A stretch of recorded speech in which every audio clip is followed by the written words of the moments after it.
Hello friends, welcome to another practice question of triangles. This is the ninth question in the series. I will strongly urge you to go back and watch the previous 8 as well. The link to the entire playlist is down there in the description. For your reference, ये question पूछा गया था CBSE exams of 2020 में. बहुत ही easy question है, पर ध्यान रखिएगा इस चैनल पे हम आपके लिए पुराने सालों में पूछे हुए सारे क्वेश्चंस और एनसीईआरटी टेक्स्ट बुक के सारे क्वेश्चंस को सॉल्व करते हैं. चलिए इस क्वेश्चन को देखते हैं. बहुत ही इजी क्वेश्चन है. सिर्फ एक छोटा सा कॉन्सेप्ट आपको पता होना चाहिए, जो कि है basic proportionality theorem. Similar triangles इस चैप्टर का नाम है, और इस चैप्टर में दो तीन मेन कॉन्सेप्ट हैं. उसमें से एक है basic proportionality theorem. Basic proportionality theorem क्या बोलता है कि अगर दो लाइन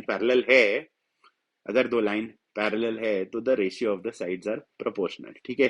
अब इस क्वेश्चन को ध्यान से देखिए. क्वेश्चन बोल रहा है in figure 2 DE is parallel to AC and D C is parallel to A P.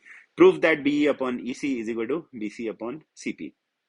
तो पहले देखिए, in triangle B in triangle B C A and triangle B E D, B C A and B E D, हम क्या देखते हैं कि जो be upon E C है, क्योंकि DE is parallel to A C, ध्यान रखिएगा D is parallel to A C, BE upon A C किसके बराबर होगा?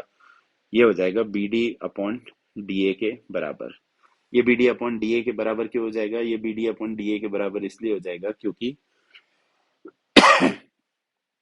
इन triangle B C A D is parallel to C A. ठीक है. मैं इस कंडीशन को बोल देता हूँ condition 1.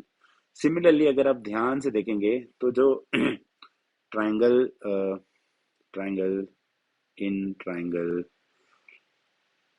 B C D, triangle B C D and triangle B P A, B C upon C P, B C upon C P, ये बराबर हो जाएगा again B D upon D A के. और दोनों में लग रहा है basic proportionality theorem. Basic proportionality theorem. ठीक है. बेसिक प्रोपोर्शनैलिटी थ्योरम ये बोलता है कि अगर one one line is parallel to one side of a triangle then it divides the other two sides proportionally. ठीक है. तो ये हो गया कंडीशन 2. अब अगर आप ध्यान से देखिए कंडीशन 1 और कंडीशन 2 को, तो आपको दिखेगा कि दोनों इक्वेशन 1 और इक्वेशन 2 में मेरा आरएचएस सेम है. और अगर इक्वेशन 1 और इक्वेशन 2 में आरएचएस सेम है, तो comparing 1 and 2, you can very easily say that BE upon EC will be equal to BC upon CP. I hope you found the solution useful.